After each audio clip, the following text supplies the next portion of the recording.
जय माता दी।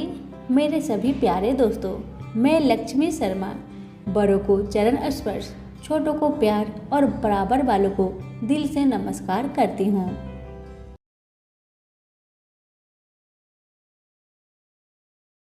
आज योगिनी एकादशी व्रत में सुने गीता पाठ का यह अध्याय। सच्चे मन से सुनने से आपकी सारी समस्याएं जरूर दूर होगी। प्रेम से बोले श्री कृष्ण भगवान की जय।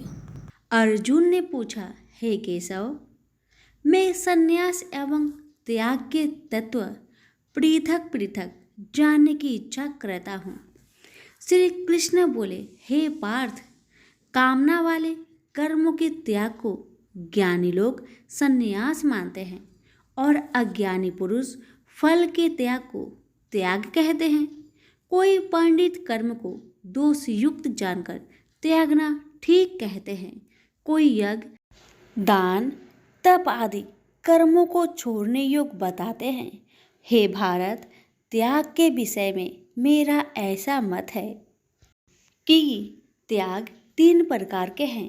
यज्ञ, दान, तप आदि कर्मों को नहीं त्यागना चाहिए। ये सब कर्म आसक्त और फल को त्याग कर करने चाहिए। मेरे निश्चय मत यही है जो सर्वोत्तम है। अपनी नियमित कर्मों का त्यागना उचित नहीं है। यह मोहवश ऐसा किया जाए तो वह तामस त्याग है, कर्म दुखप्रद है। यह विचार कर एवं शरीर के कलेश के भय से जो त्याग करता है उसे त्याग का फल नहीं मिलता। यह राजस त्याग कहलाता है। हे अर्जुन, अपना नियमित कर्म अवश्य करने योग्य है। फल तथा आसक्त को त्याग कर जो कर्म किया जाता है वह सात्विक कर्म है। जो दुखदायक कर्म से देश नहीं करता तथा सुखदायक कर्म से प्रीति नहीं करता वह त्यागी, सत्यशील, बुद्धिमान तथा मुक्ति की योग्य है। देहधारी संपूर्ण कर्मों का त्याग नहीं कर सकता।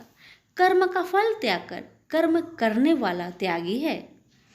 कर्मफल 3 प्रकार के हैं, अनिष्ट, इष्ट एवं मित्र। जो त्याग नहीं करते उनको ये मरने के बाद मिलते हैं और त्यागियों को नहीं मिलते। हे महाबाहो, संपूर्ण कर्मों की सिद्धि के लिए 5 प्रकार सांख्य शास्त्र में कहे हैं, उनको सुनो। शरीर कर्ता, साधन, पृथक पृथक चेष्टाएं और देव शरीर, वाणी एवं मन से जो भला बुरा कार्य किया जाता है उसके ये 5 कारण हैं। वह दुर्मति कुछ नहीं जानता जिसको यह अहंकार नहीं है कि मैं करता हूँ, और जिसकी बुद्धि कर्मों में लिप्त नहीं है।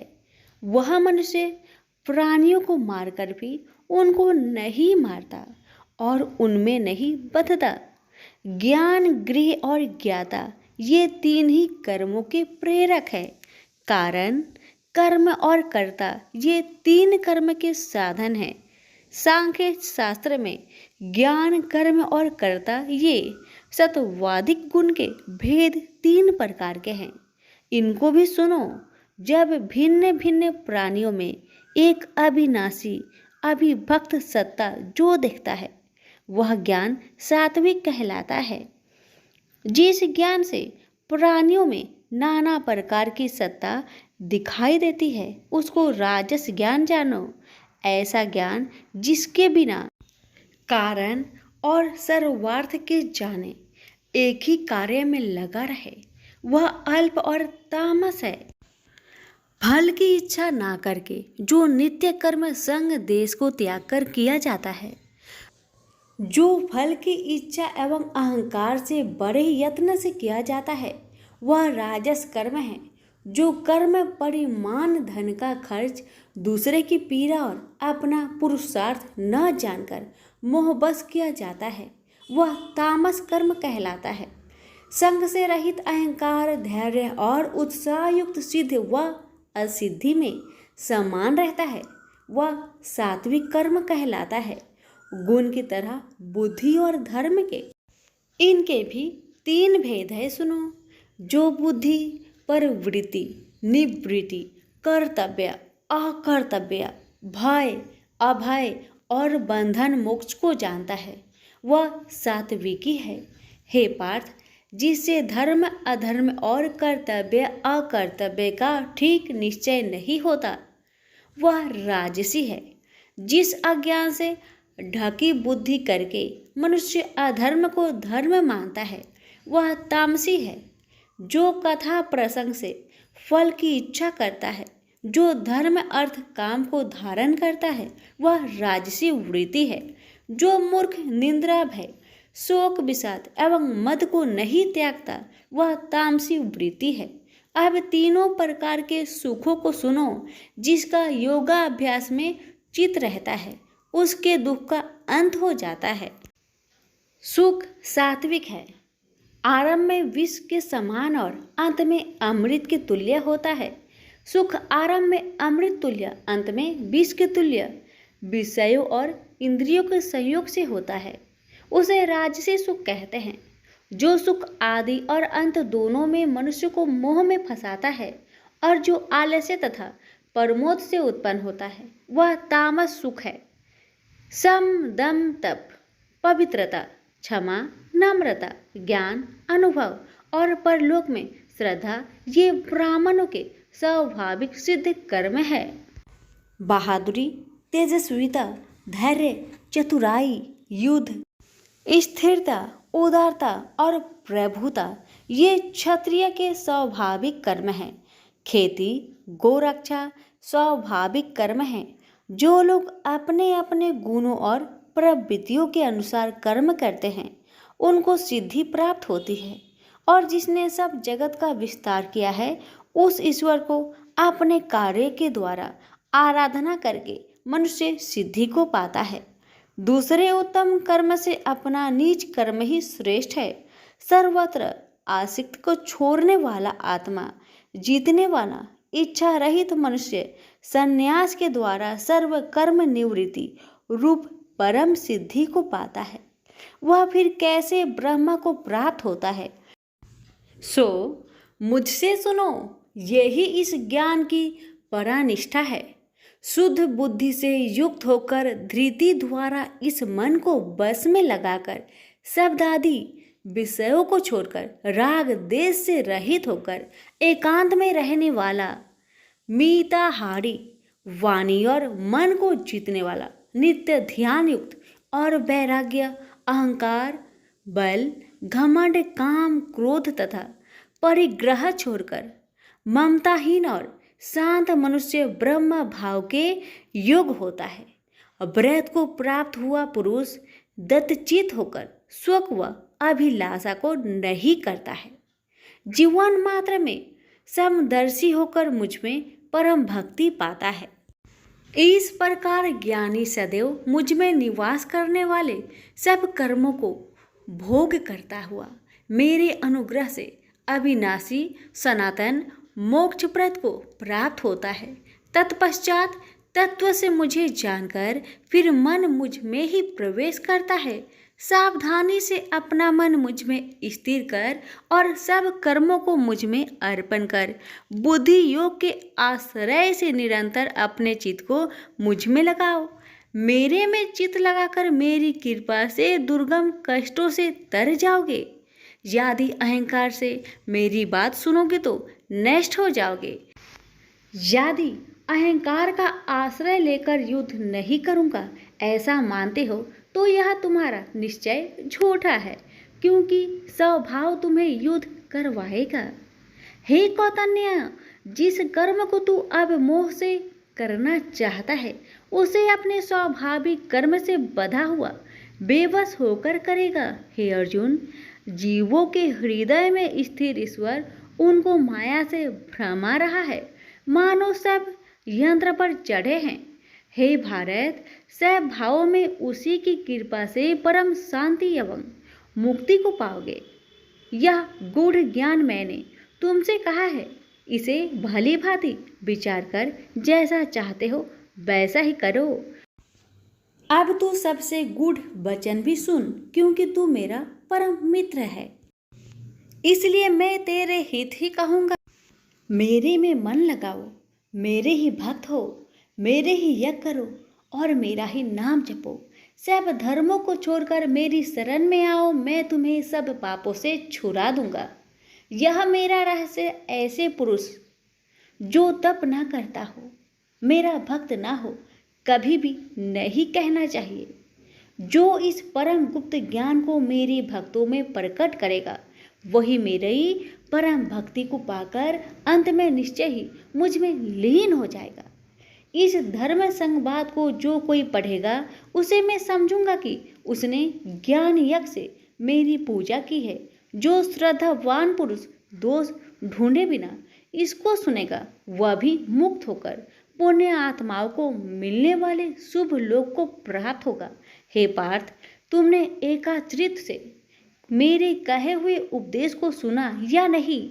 हे धनंजय, तुम्हारा अज्ञान से उत्पन्न हुआ मोह नष्ट हुआ या नहीं? अर्जुन ने कहा, हे भगवान, आपकी कृपा से मेरा मोह नष्ट हो गया और स्मृति जागृत हुई है।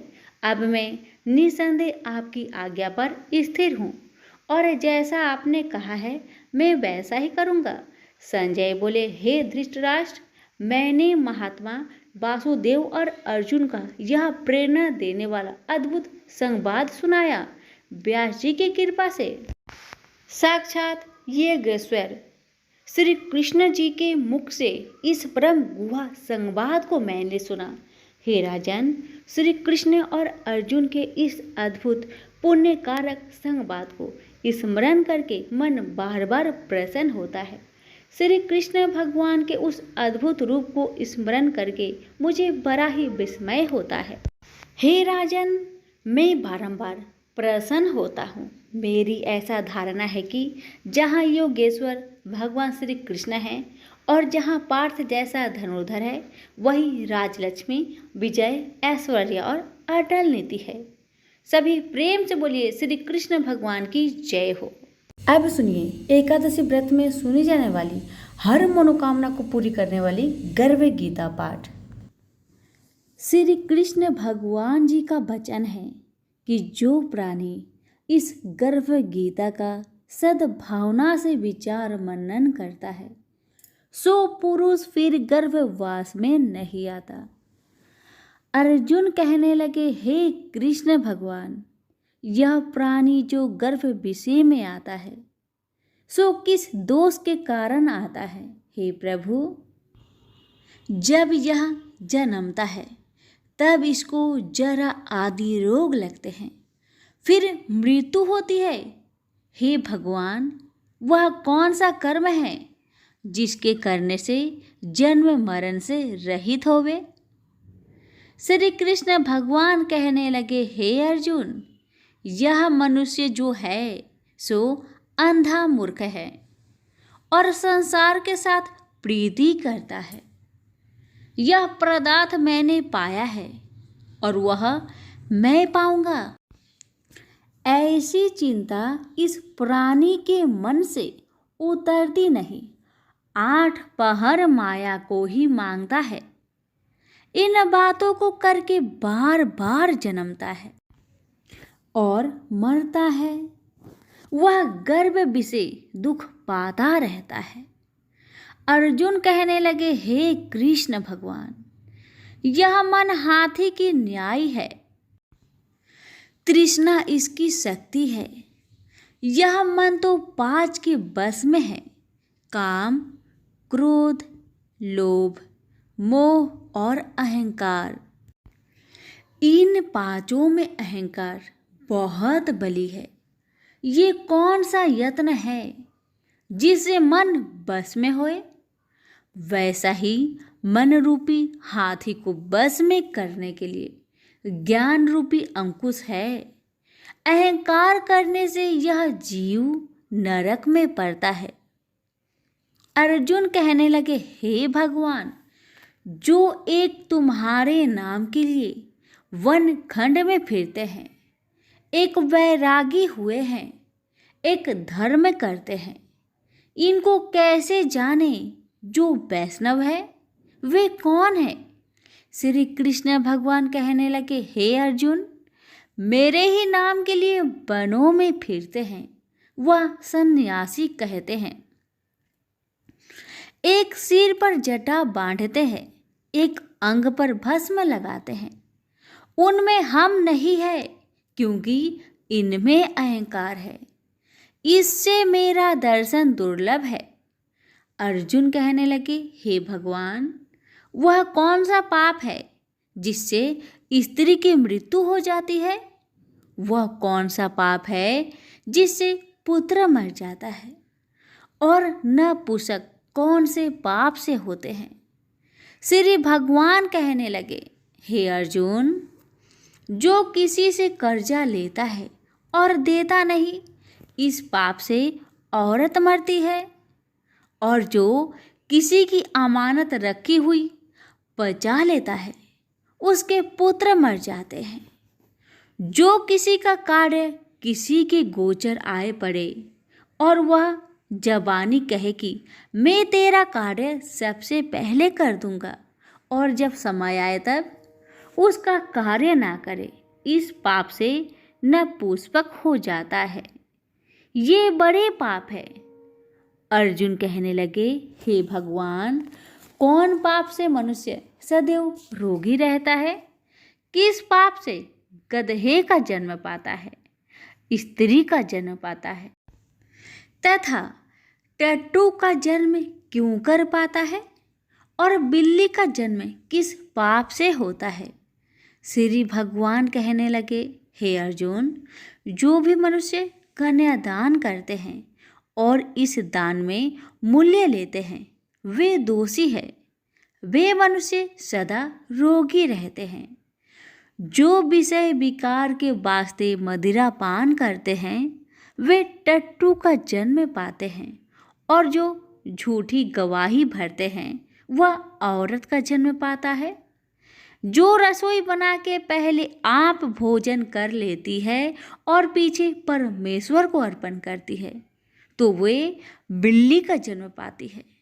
और जो मनुष्य अपनी झूठी वस्तु दान करते हैं, औरत का जन्म पाते हैं, वह गुलाम औरतें होती है। अर्जुन कहने लगे, हे भगवान, कई मनुष्यों को आपने स्वर्ण दिया है, सो उन्होंने कौन सा पुण्य किया है? और कई मनुष्यों को आपने हाथी घोड़ा रथ दिए हैं, उन्होंने कौन सा पुण्य किया है?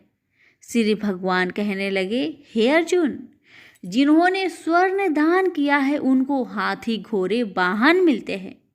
जो परमेश्वर के निमित्त कन्यादान करते हैं, सो पुरुष का जन्म पाते हैं। अर्जुन कहने लगे, भगवान, जिन पुरुषों के अंदर विचित्र शरीर है, उन्होंने कौन सा पुण्य किया है?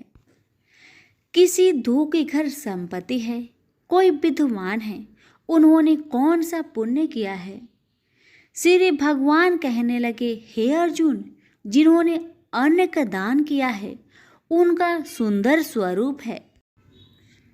जिन्होंने विद्या दान किया है, वह विद्यावान होते हैं। जिन्होंने संतों की सेवा की है, वह पुत्रवान होते हैं।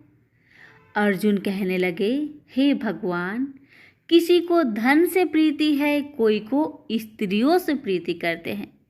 इसका क्या कारण है, समझाकर कहिए। श्री कृष्ण भगवान कहने लगे, हे अर्जुन, धन और स्त्री सब नाश रूप है, मेरी भक्ति का नाश नहीं है। अर्जुन कहने लगे, भगवान, यह राजपाट किस धर्म के करने से मिलता है? विद्या कौन से धर्म करने से मिलती है? श्री कृष्ण भगवान कहने लगे, हे अर्जुन, जो प्राणी काशी जी में निष्काम भक्ति से तप करते हुए देह त्यागते हैं, वह राजा होते हैं। और जो गुरु की सेवा करते हैं, सो विद्वान होते हैं। अर्जुन कहने लगे, हे भगवान, किसी को धन अचानक बिना किसी परिश्रम से ही मिलता है, सो उन्होंने कौन सा पुण्य किया है? श्री कृष्ण भगवान कहने लगे, अर्जुन, जिन्होंने गुप्त दान किया है उनको धन अचानक मिलता है। जिसने परमेश्वर निमित्त पराया कार्य संवारा है वह मनुष्य रोग से रहित होते हैं। अर्जुन कहने लगे, हे भगवान, कौन से पाप से अमली होते हैं और कौन पाप से गूंगे होते हैं और कौन पाप से कुष्ठी होती है। श्री कृष्ण भगवान कहने लगे, हे अर्जुन, जो आदमी नीच कुल की स्त्री से गमन करते हैं सो अमली होते हैं। जो गुरु से विद्या पढ़कर मुकर जाते हैं सो गूंगे होते हैं। जिन्होंने गो घात किया है वे कुष्ठी होते हैं। अर्जुन कहने लगे, हे भगवान, जिस किसी पुरुष की देह में रक्त का विकार होता है वह किस पाप से होता है। और कोई दरिद्र होते हैं, किसी को खरक वायु होती है, और कोई अंधे होते हैं, तो कोई पंगुल होते हैं, सो कौन से पाप से रहित होते हैं। और कई स्त्रियां बाल विधवा होती है, तो यह किस पाप से होती है। श्री कृष्ण भगवान कहने लगे, हे अर्जुन, जो सदा क्रोधवान रहते हैं उन्हें रक्त विकार होता है। जो मलिन रहते हैं वह सदा दरिद्र होते हैं। जो कुकर्मी ब्राह्मण को दान देते हैं उनके खरक वायु होते हैं। जो पराई स्त्री को निर्वस्त्र देखते हैं, गुरु की पत्नी को कुदृष्टि करते हैं, सो अंधे होते हैं। जिसने गुरु और ब्राह्मण को लात मारी है सो लंगड़ा व पंगुला होता है। जो औरत अपने पति को छोड़कर पराये पुरुषों से संग करती है सो वह बाल विधवा होती है। अर्जुन कहने लगे, हे भगवान, आप पर ब्रह्मा हो, आपको नमस्कार है। आगे मैं आपको संबंधी जानता था, परंतु अब मैं ईश्वर रूप जानता हूँ। हे पर ब्रह्मा, गुरु दीक्षा कैसी होती है, सो कृपा करके मुझको कहिए। श्री कृष्ण भगवान बोले, हे अर्जुन, तुम धन्य हो, तुम्हारे माता पिता भी धन्य हैं जिनके तुम ऐसे पुत्र हो। हे अर्जुन, सारे संसार का गुरु जगन्नाथ, विद्या का गुरु काशी, चारों वर्णों का गुरु सन्यासी है। सन्यासी उसको कहते हैं जिन्हें सबका त्याग करके मेरे प्रति मन लगाया है, सो ब्राह्मण जगत गुरु है। हे अर्जुन, यह बात ध्यान देकर सुनने की है। गुरु कैसा करे, जिसने सब इंद्रियां जीती हो, जिसको सब संसार ईश्वरमय नजर आता हो और सब जगत से उदास हो। ऐसा गुरु करे जो परमेश्वर को जानने वाला हो और उस गुरु की पूजा सब तरह से करे। हे अर्जुन, जो गुरु काम भक्त होता है और जो प्राणी गुरु की पूजा सब तरह से करे। हे अर्जुन, जो गुरु का भक्त होता है और जो प्राणी गुरु के सम्मुख होकर भजन करते हैं उसका भजन करना सफल है। जो गुरु से विमुख है उनको 7 ग्राम मारे का पाप है। गुरु से विमुख प्राणी दर्शन करने योग्य नहीं होते। जो गृहस्थी संसार में गुरु के बिना है चांडाल के समान है। जिस तरह मदिरा का भंडार हो उसमें जो गंगा जल है सो अपवित्र है, इसी तरह गुरु से विमुख का भजन सदा अपवित्र होता है। उसके हाथ का देवता भी नहीं लेते, उसके सब कर्म निष्फल है। कुकर, शुकर, गंधर्व, काग, ये सब की सब योनियों में बड़ी खोटी योनि है। इन सब से यह मनुष्य खोटा है। जो गुरु नहीं करता, गुरु बिना गति नहीं होती, यह अवश्य नरक को जाएगा। गुरु दीक्षा बिना प्राणी के सब कर्म निष्फल होते हैं। हे अर्जुन, जैसे चारों वर्णों को मेरी भक्ति करना योग है, तैसे गुरुधार के गुरु भक्ति करना योग है। जैसे गंगा नदियों में उत्तम है, सब व्रतों में एकादशी का व्रत श्रेष्ठ है, वैसे ही अर्जुन शुभ कर्मों में गुरु सेवा उत्तम है। गुरु दीक्षा बिना प्राणी पशु योनि पाता है। जो धर्म भी करता है सो पशु योनि में फल भोगता है, 84 योनियों में भ्रमता रहता है। अर्जुन कहने लगे, हे श्री कृष्ण भगवान, गुरु दीक्षा क्या वस्तु है? कृष्ण भगवान कहने लगे, हे अर्जुन, धन्य जन्म है तेरा जिसने यह प्रश्न किया है, तू धन्य है। गुरु दीक्षा के 2 अक्षर है, हरिओम। इन अक्षरों को गुरु कहता है। यह चारों वर्णों को अपनाना श्रेष्ठ है। हे अर्जुन, जो गुरु की सेवा करता है उस पर मेरी प्रसन्नता है। वह 84 से छूट जाएगा, जन्म मरण से रहित हो, नरक नहीं भोगता। गुरु की सेवा करता है उसको कई अश्वमेघ यज्ञ के पुण्य का फल मिलता है। गुरु की सेवा मेरी सेवा है। हे अर्जुन, हमारे तुम्हारे संवाद को जो पढ़े सो गर्भ के दुख से बचेंगे, 84 कट जाएगी। इसी से इस पाठ का नाम गर्भ गीता है। श्री कृष्ण भगवान जी के मुख से अर्जुन ने श्रवण की है। गुरु दीक्षा लेना उत्तम कर्म है। उसका फल है कि नरक से वह 84 जीव से बचा रहता है। भगवान बहुत प्रसन्न होते हैं। सभी प्रेम से बोलिए श्री कृष्ण भगवान की जय। अगर आपको हमारी सुनाई हुई कथा कहानी अच्छी लग रही है तो लाइक शेयर अवश्य करें। धन्यवाद।